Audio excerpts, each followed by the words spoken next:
Make that big boss less special.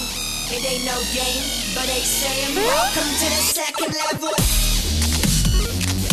Second level. Second level gaming. Second level. It's not often I fire up my Switch to record a game. In fact, since most indies have been out on other platforms for a while and the best games to pick up tend to be first-party AAA titles, it maybe isn't getting as much attention as it deserves from me. So I was very excited to hear of a Switch-exclusive title that would be combining two of my favorite types of games, classic top-down RPGs, and, well, golf. Welcome to a golf story where your goal is simply to become a pro golf master instead of, say, the Pokemon master. The first thing you notice about a golf story is that it likes to hold your hand a bit, which is great for a novice like me. You get a tutorial by way of playing a round or so with good old dad, teaching you the bare-bone mechanics you need to have any kind of a say in your golfing future. After absorbing your father's lessons, things fast forward 20 years into the future where your protagonist has decided he wants to again pursue his goal of golf mastery. He sort of half leaves his partner and fucks off back to where his dad first taught him how to play, looking to get pointers on his game. It's here that you meet the colourful cast of characters that will largely be accompanying you in your time with this game. At the very start at least, most of them hate you. The game style itself actually makes genius sense when you think about it. The levels are decked out like a classic Zelda game, but just have golf courses all over them. You can drop the ball and tee up anywhere and play a hole, or explore and chat with characters to unlock challenges and earn money for better gear, etc. The game follows the classic Everybody's Golf, previously Hot Shots Golf, formula. It's a 3-tap power, stick-to-landing type of deal.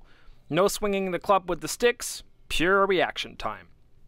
You can manipulate the control of the ball surprisingly deeply, choosing exactly where you want to hit it, where you want it to land. The power gauge will help and reflect your positioning adjustments. The weather and green slopes are a factor too. I'm yet to perfectly figure out the putting. It's not terrible, but the non-flat ground can definitely give you a run for your money in the guessing the curve department. One thing that stands head and shoulders above the non-existent competition for this subgenre, and I do hope this becomes a subgenre, is the humor level. It's obviously written with a great deal of time dedicated to wit and dialogue. The speech bubbles and timing of the wording play an integral part in conversations to reflect tonality of things said. Since there are no voiceovers for this game, it has some of the best uses of this technique and combined humor since Undertale. I was a huge fan of the writing, which is very important to stay engaged in any RPG, let alone a golf RPG. There's a lot of exploration to be had. The game gently guides you in the right direction so you rarely feel stuck or lost. And if you do, well shit, just drop the ball and play a round of golf.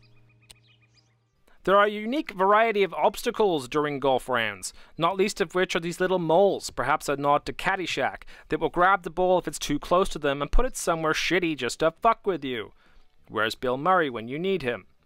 I wouldn't call the characters likable, but they do have personalities. Your protagonist is a little weak in that department, however, at least for as far as I dug into the game.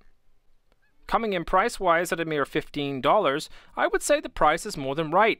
It's a super fun on-the-go type game, although I largely played on the big screen, and enjoyed it all the same. Being an exclusive to Switch makes this game important. Games with this charm and likability are largely absent from any third-party developers on Switch, with Nintendo mostly putting all their faith in their own franchise characters. So to see something as twee and unique as this at a great price and exclusive to the console makes me smile. Between this and Octopath Traveler, so far I'm really enjoying the incredible RPGs arriving to Switch and look forward to many more. For fans of the classic RPG, I highly recommend a look. Consider golf to be the form of combat this game has, and you're somewhere in the ballpark of what to expect.